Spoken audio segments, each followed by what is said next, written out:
Good evening, everyone. I'm Linda Goff, and I'm the president of the New Mexico Jewish Historical Society.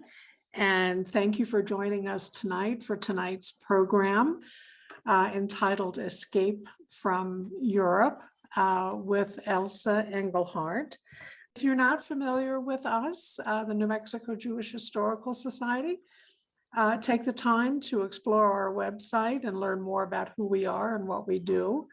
We've been around since 1985. We're very proud of our legacy and what we have done over the years to research and disseminate the rich history of New Mexico Jews from the 16th century to today.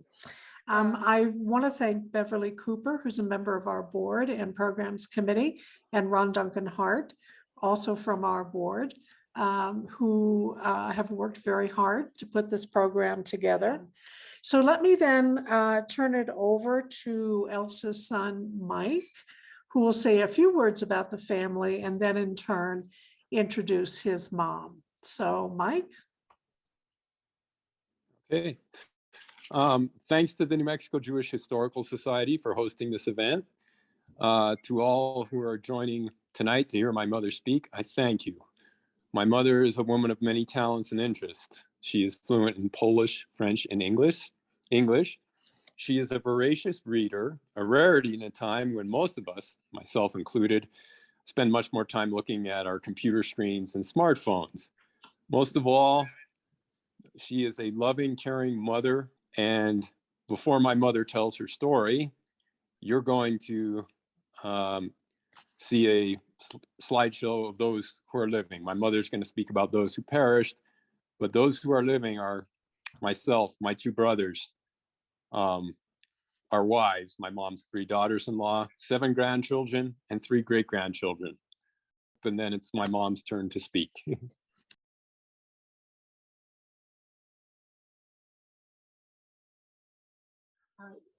Decades have passed since I last talked about my early childhood in Nazi-occupied Poland.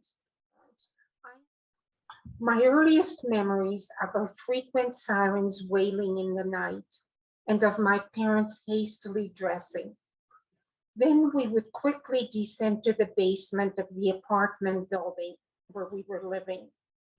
It was not a real air raid shelter. If a bomb had struck the building, we would have been buried under the rubble.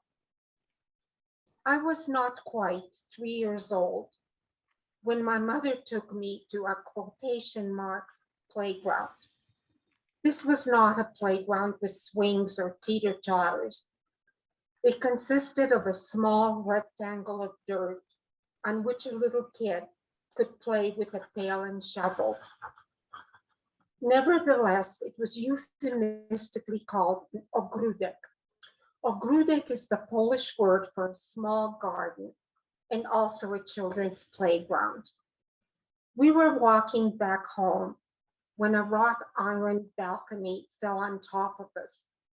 This balcony was loose from an air raid which had taken place earlier in the war. Of course, there was neither money nor building materials for repairs. My mother was killed on the spot, and I suffered a head injury. I still have the scar left by crude stitching. Losing my mother at such a young age was a painful and traumatic experience. For a few months, I lived with my aunt, my mother's older sister, still in the Warsaw Ghetto. My father would take me for walks. I remember a very gray landscape. There was neither a tree nor a shrub nor a flower in the entire ghetto. The only bits of color were the sentry booths in red, white, and black stripes. My father would bow to the man in the booth.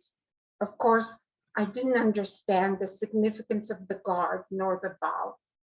Jews were required to bow anytime they encountered a German soldier to indicate the superiority of the Germans, the Übermenschen, and their own inferiority as Untermenschen, subhumans.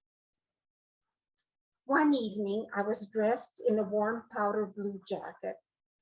My father told me to say goodbye to Aunt Fella. In those days, when I said goodbye to someone, it was adieu. I never saw that person again. My father and I walked a short distance towards the wall surrounding the ghetto, that is, where a man was waiting for us. There was an opening in the wall about the size of a short adult. My father went through the opening and the man picked me up and passed me to my father. Years later, I learned that the man was called granatowy, which is the Polish word for navy blue. It was a slang word for the Polish policemen who patrolled the outside of the wall. I'm sure he had been well paid to help us escape. The escape took place in the fall of 1941. The Holocaust continued for another 3.5 years. Our first stop outside of the Warsaw Ghetto was Wałchów, a small town just east of Warsaw, where my mother's family still lived. Wałchów was a Polish town with just a few Jewish families, so there was no ghetto there. The next few months were actually not that bad. We had enough to eat, and there were a couple of small children for me to play with. One day, my father said, let's go for a bicycle ride. And he put me on the bar of an old rusty bicycle. We rode to a little village called Zambrzyniec. I never saw my Wałchów relatives again. The Germans shot them all a few days after our departure. The Nazis were very frugal. In most cases, they didn't want to waste bullets on Jews. But since there were so few Jews in Wałchów, the bullets in this case were cheaper than gasoline for trucks to transport them to concentration camps. The following months, years, were spent moving from one village to another. It was not safe to stay anywhere for very long. We went back to Warsaw for a few months. That too was dangerous. At this point, excuse me, I want to emphasize that I didn't know that I was Jewish. I was taught to say, jestem Polka Rika, jestem Polka Rika, which means I am a Polish Aryan. I hated Jews. I'm sure you are all familiar with the song from the Broadway play South Pacific. You have to be carefully taught to hate people whose eyes are differently made. That's how racial and religious prejudice begins, by inculcating the children. The last year and a half of the war, we spent in a little village called Marianów, which was very primitive. One would have to go back 200 years in the United States for that kind of lifestyle. No indoor plumbing, no gas, no electricity, not even an outhouse. I had lice, worms, and scabies. May of 1945, the Second World War is over. The Germans have retreated and surrendered unconditionally. But is Poland liberated? No way. The Soviets have moved in, and Stalinist Poland is not significantly less oppressed than during the Nazi occupation. From Marianów, we went back to Warsaw, which was an enormous heap of rubble. The city had been 90% destroyed during the uprising, which had taken place in August of 1944. There is a terrible shortage of housing. In fact, there is a terrible shortage of absolutely everything. Heavy industry had been destroyed, railroad tracks had been damaged. There's no transportation, no food, no household sundries, no shoes, no clothes. 6 million Jews have perished. The anti-Semitism lives on. I started school, I went directly into the second grade, although I had never been to preschool, no kindergarten, or first grade. Geschäft is the German word and Yiddish word for business. In other words, the Jews had started the war so they could enrich themselves. That was the official party line. And I also learned that although Hitler had destroyed Poland, he had also done it a big favor by exterminating the Jews. It was still extremely dangerous to be Jewish. I went to church, I confessed my sins, and I took Holy Communion. So to sum up, what can I say? Nothing I can say can possibly evoke the horrors of the Holocaust, nor its aftermath. But should I wallow in self-pity because I had an appalling childhood? Or should I be grateful that I survived? The odds of survival for my age group were 1 in 1,000. Nevertheless, I made it. I was very fortunate that in 1948, I got to Canada, where I lived for 12 and a half years until I got married. And then for most of my life, I have lived in the United States. I lived to see 2 of my sons settle in Israel. I have 7 grandchildren, as Michael mentioned, and 3 great-granddaughters, all of whom reside in a Jewish state. So my conclusion is that the Nazis lost, I won. Thank you. Elsa, that was incredibly moving. Perhaps if I may just ask the first question, maybe you mentioned this and I didn't hear. Mhm. Do you have or did you have siblings? No, I was born in August of 1938, just 1 year before the war broke out. I was a baby when the war began. And this was not a time to, have more children. Okay. I would ask for those of you who are with us this evening, if you have a question or a comment for Elsa, please put it in the chat box, which I will look at and pass along to her to respond to. So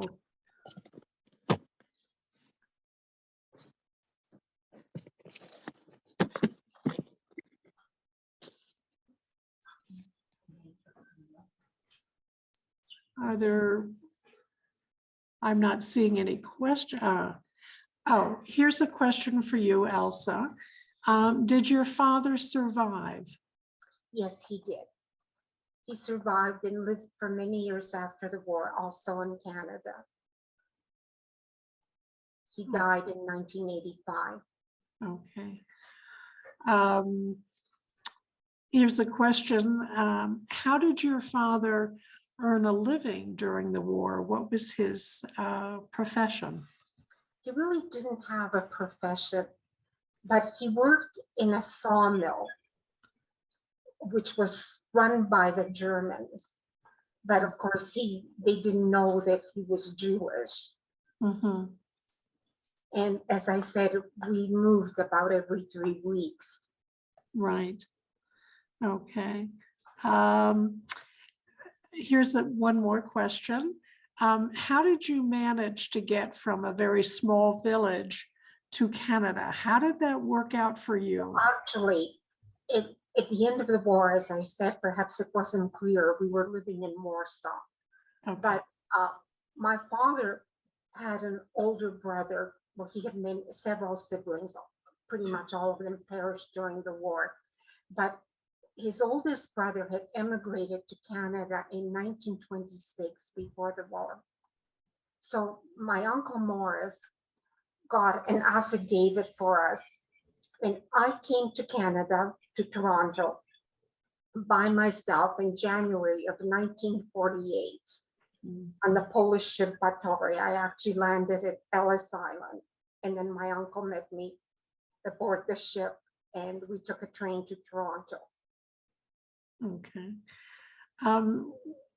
The next question is somewhat personal, but I hope this is okay.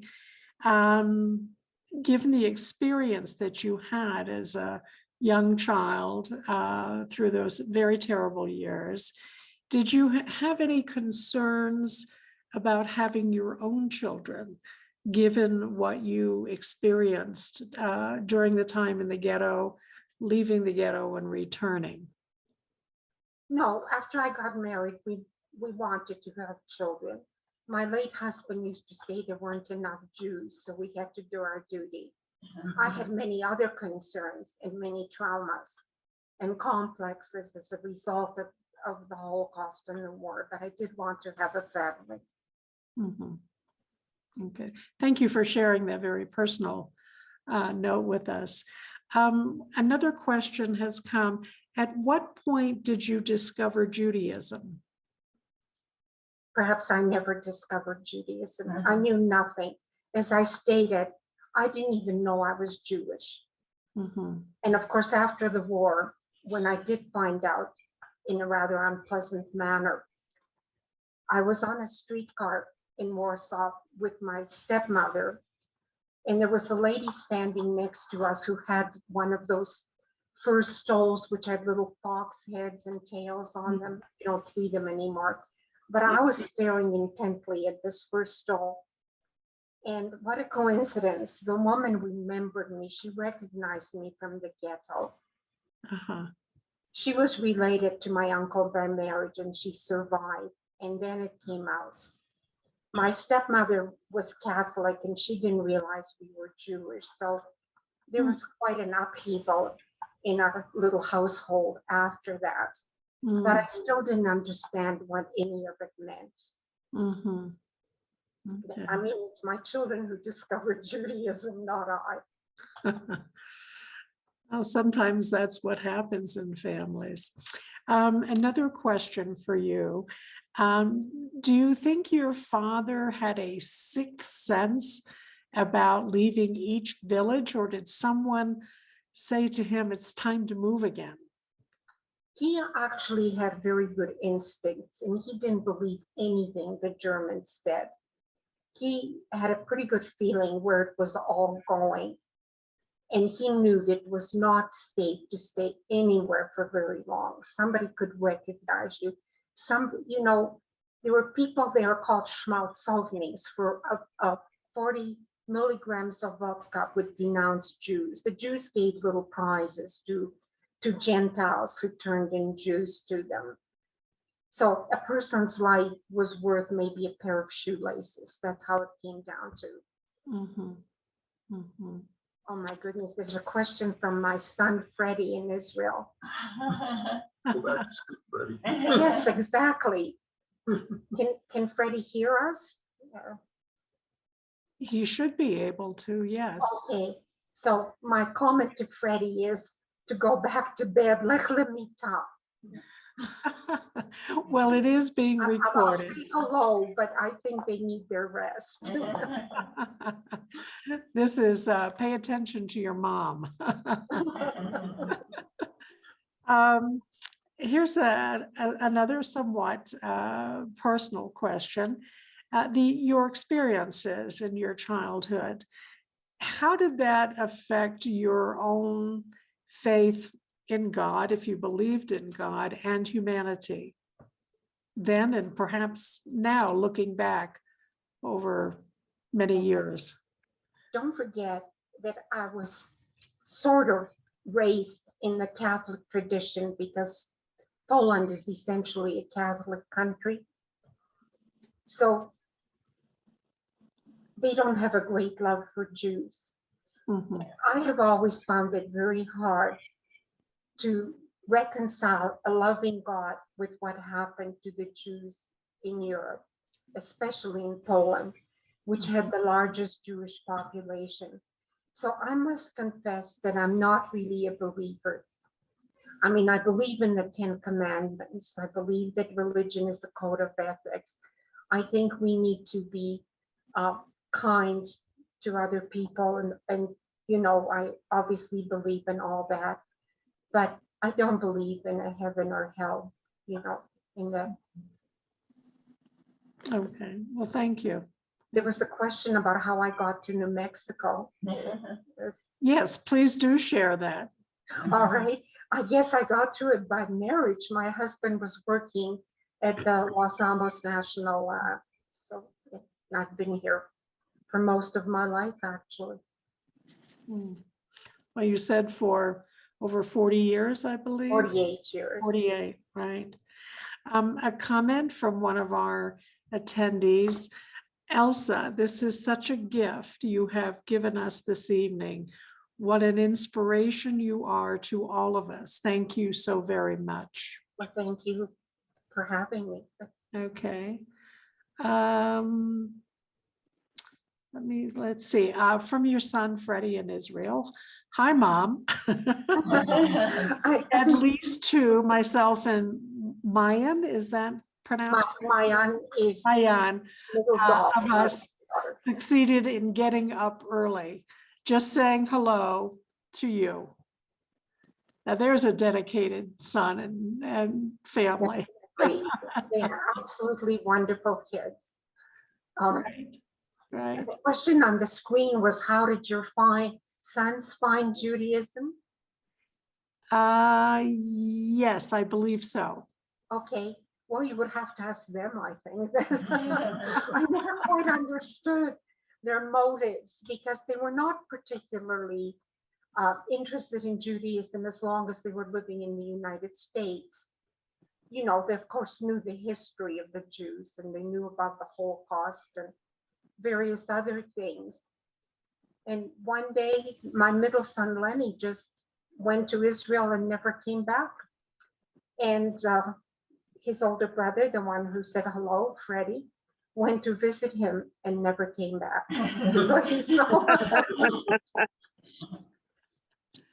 I think you in part answered this, but let me just pose the question from one of our participants. So would it be correct to assume that your parents had not practiced Judaism before the war or earlier in their own respective lives? They were highly assimilated. Mm-hmm. And I don't know very much about their pre-war life because I'm sure you understand that it would have been very dangerous to talk about anything. Yeah. That connected a person to Judaism. A small child listens, doesn't understand, and repeats things. You know, it was so dangerous that you couldn't even mention a Jewish name like Sarah or David. Of course, in the United States, there are many people who are not Jewish who have these Old Testament names, but that was not true in anti-Semitic Poland. You couldn't, you know, after the war, we couldn't say the name of the street we had lived on because then people would know you had been in the ghetto. Mm-hmm. It just mind-boggling. People who have lived their lives, you know, in Canada or the United States have no feel for that sort of thing. Absolutely none. Yeah, no, absolutely. Here's another question. Have you had the opportunity to share your story with students, because it's so important for these stories and these experiences to be passed down to future generations, Jewish and non? Many years ago, like in the 1980s, I talked a couple of times to Sunday school children at the Los Alamos Jewish Center. Mm-hmm. And I also talked about 20 years ago to a group of Christian homeschoolers. They had asked me to, you know, to talk about it. And this was quite soon after the 9/11 attack. And do you know that I had a captive audience? Those kids, they were not Jewish, but they were very interested. You know, there was sort of an attitude, Jews have rejected Jesus, so terrible things happen to them. We love Jesus, and terrible things are happening to us. So maybe we're all vulnerable. Now, Michael had a question that popped up on the screen, but I didn't get a chance to read it. Yeah, I'm moving down through them. From again, one of our participants, I've spent considerable time in Poland. There appear to be two schools of thought. One is that the Poles were helpless to protect the Jews, as the Germans had them under their control. The other point of view is that the Poles were anti-Semitic. Do you have an opinion one way or the other with those two observations? Both of those observations are correct. The Germans did have the Poles under their control and announced a penalty of death for anyone who helped Jews. Nevertheless, there were Poles who did try to help Jews, and they were very limited in what they could do.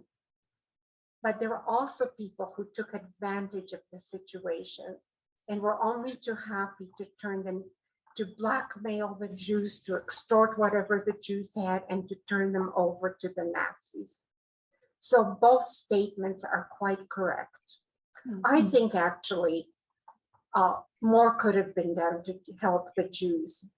But as I tried to explain in my talk, there was an attitude that somehow the Jews were a menace to the Poles, that they were taking over, that they were greedy, money-grubbing people.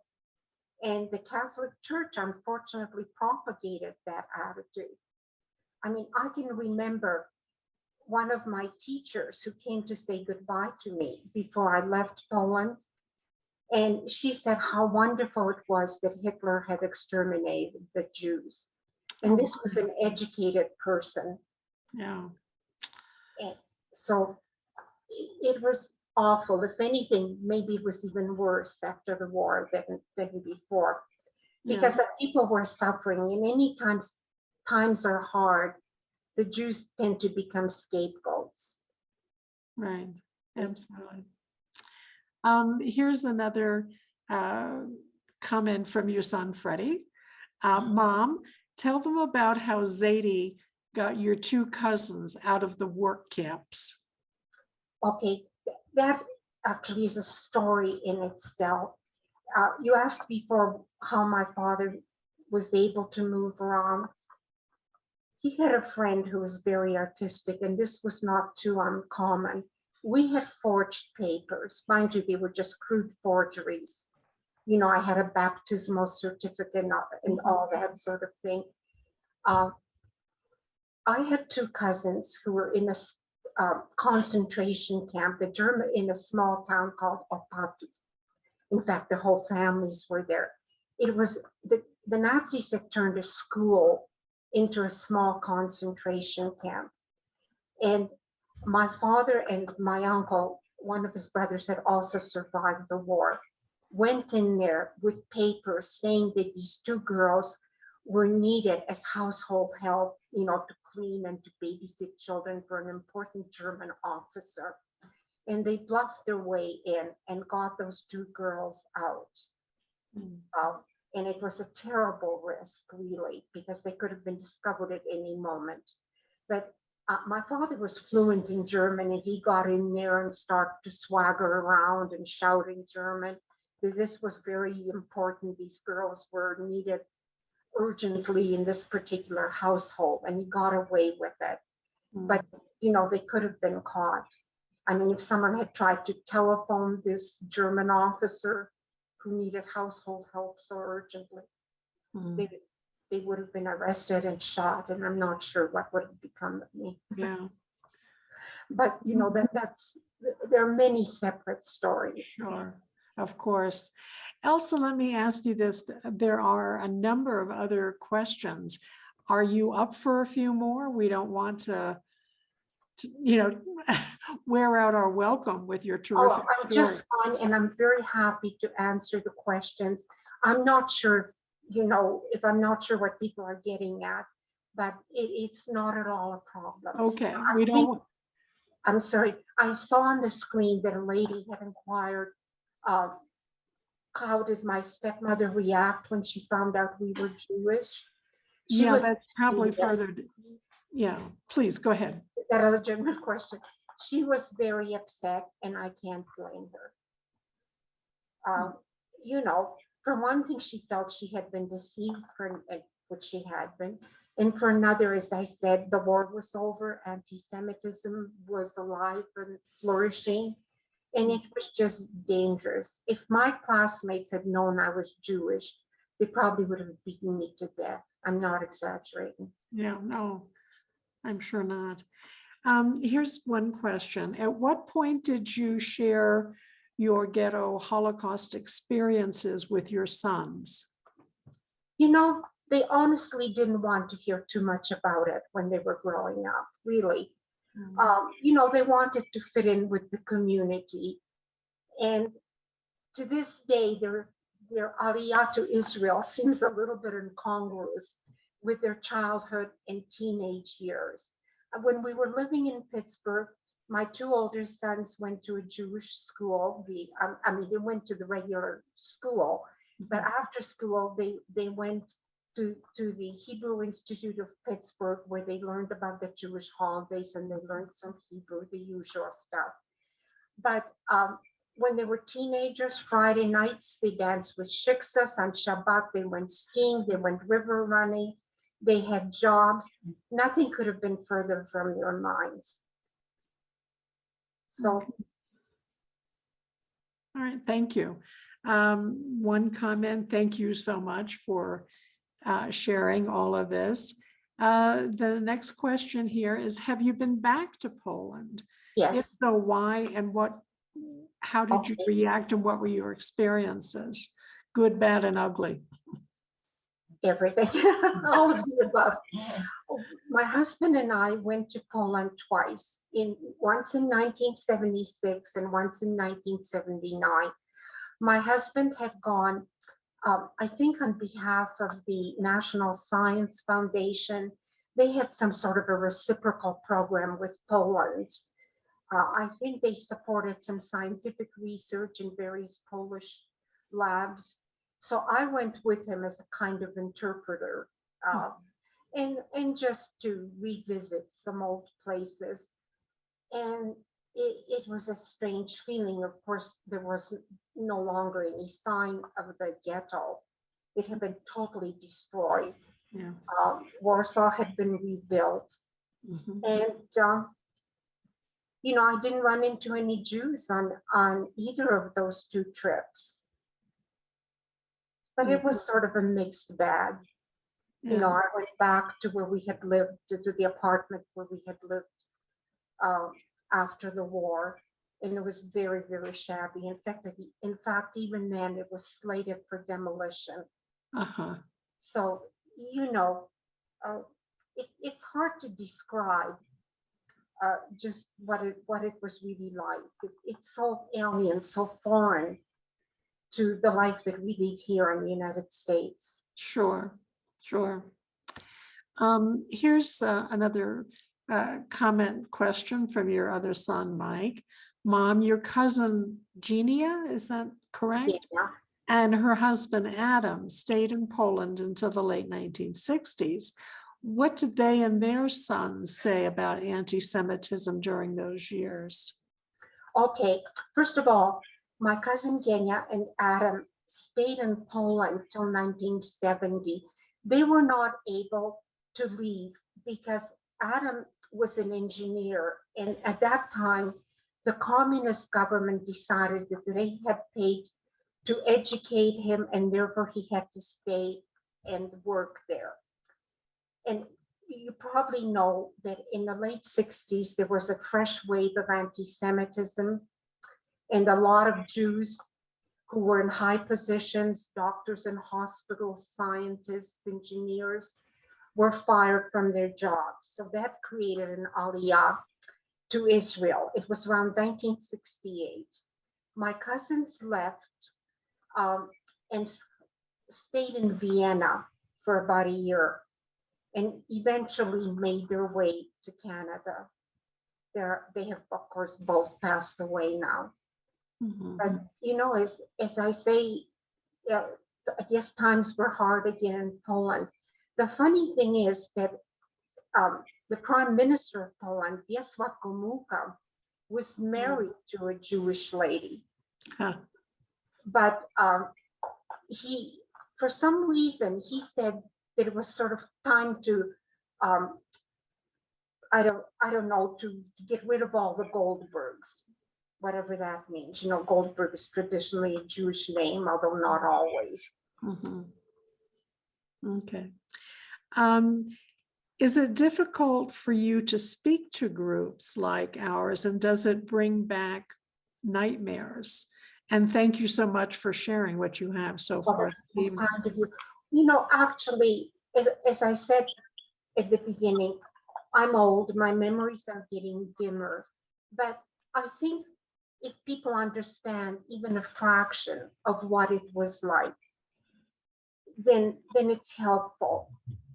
I mean, it obviously isn't going to resurrect anybody or change the suffering, but just to let people know what it can lead to.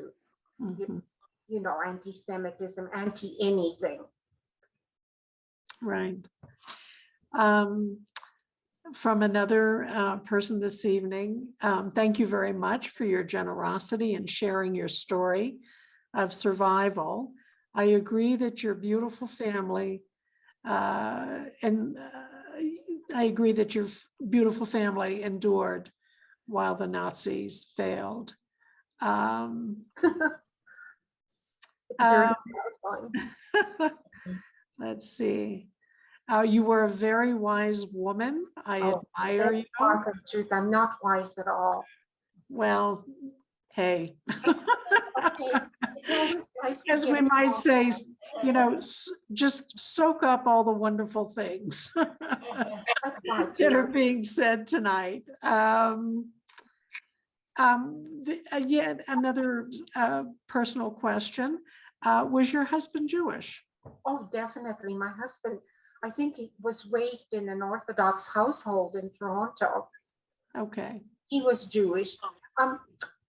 He really didn't have much use for what he called the trappings of religion, but he was really steeped in Jewish lore. He knew the Jewish laws. You know, he knew Tanakh, Hebrew, and Aramaic. And when he was in high school, he even studied Greek. He was a real scholar. And Ah. sometimes, you know, we'd have a minor altercation and he'd groan and say, "Oh, I married a shiksa," you know, but it was all in good fun. And no, he Well, was you were married for many years, so. married for 54 years, and we Oh, had a long courtship. So he had been an important part of my life for about 3 years before we were oh, Mazel married. I tov. miss That's him very much. yeah. Again, from your son, Freddie, says, I would like to add that all my mother's grandchildren have visited Poland in framework of an Israeli school field trips to learn about the Holocaust. That's correct, yes. Yeah. And, Uh, you know, all my granddaughters, you know, talked to me before they went, and I gave them as much factual information as I could. My grandson also went, but somehow his outlook on it was different, and he didn't have any questions. But they're all really quite well informed. They even went to places where I had never been. You know, they went to Auschwitz, they went to Treblinka, so they know about it. Yeah, yeah. From one of our other guests tonight, thank you so much for sharing your story with us. You are brave to do this. Well, I really don't think so, but thank you again. This is from Mayan in Israel. Hi, Safta from Israel. Your story and what you had to go through has always been an inspiration for me, and with love.